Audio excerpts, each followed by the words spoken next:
Hi guys, nandito kami sa aming bukid. Naligo kami guys dyan sa Binawangan kasi ngayon ay linggo ng pagkabuhay. Naisipan namin dito dumaan at kami ay iinom ng sabaw ng buko. Isalin kayo natin dito sa baso. Ito na guys ang aming bukid. Tabasan na naman, kawawa na naman ang mga niyog. Damuhan na ulit. Mga ngayong buwan na ito guys ay patutulog kami dito ng isang gabi doon sa kubo ni Tiyo Bilog.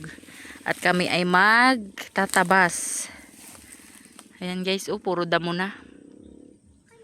Di na makita yung mga nyug. Ang aming hasyenda.